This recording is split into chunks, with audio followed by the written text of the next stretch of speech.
నాకు రాహుల్ గాంధీకి మధ్య అగాధం వట్టి మాట. మరి రాహుల్ గాంధీతో ఎందుకు భేటీ అవుతలేరు? అగాధం లేదు కదా, మరి ఎందుకు భేటీ అవుతలేరు? పోనీ మల్లికార్జున ఖర్గేతో ఇన్నిసార్లు మాట్లాడారు.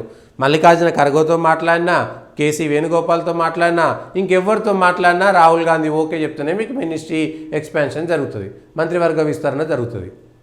అది జరగకుండా ఇంకేమీ లేనటువంటి మాట. అదే కదా, మరి ఎందుకు ఏడాది అయిపోయింది, తెలంగాణ ప్రజలకు ఉండాలి, మంత్రులు తక్కువ ఉంటే మంచిదా, ఎక్కువ ఉంటే మంచిదా, జంబో క్యాబినెట్ ఉండాలన్నా వద్దా, ఏంది అనేటువంటిది ఓకే.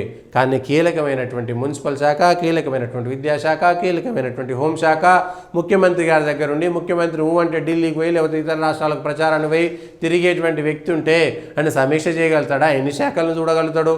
అన్ని శాఖల మీద ఆయనే పెత్తనం చేస్తే చేసి ఉండవచ్చు.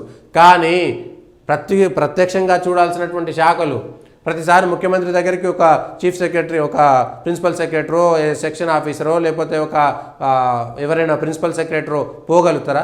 మంత్రి దగ్గరికి ఉంటే అయితేనే వాళ్ళు రెగ్యులర్గా పోగలుగుతారు. సీఎంకు 1,00,000 పనులు ఉంటాయి.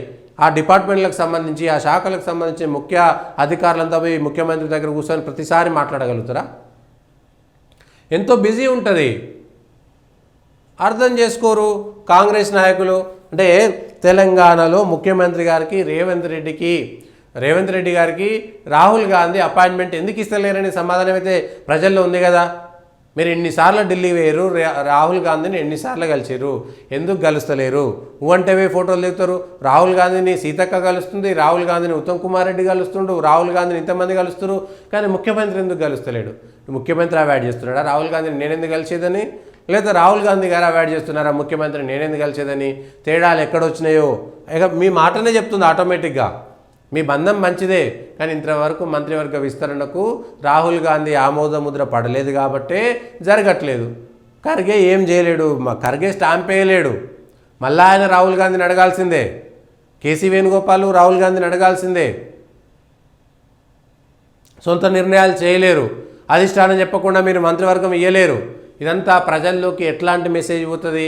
కాంగ్రెస్ నాయకులు అర్థం చేసుకోలే, ముఖ్యమంత్రి గిది పట్టించుకుంటారా? ఏదో ఎన్నికల ముందు ప్రజలకు జ్ఞాపకశక్తి తక్కువ, ఎన్నికల ముందు పడేస్తే 4 పైసలు ఏదోటి ఇచ్చేస్తే అయిపోతుంది, ఇప్పుడు ఏదో బీసీ కులగణన, ఎస్సీ గణన 4 పథకాలు ఇచ్చేసినాం, ఇక లోకల్ బాడీ ఎన్నికలకు పోతుంది అనుకుంటే అయిపోతుందనేనా? అది కాంగ్రెస్ పార్టీకి సంబంధించినటువంటి అంశం.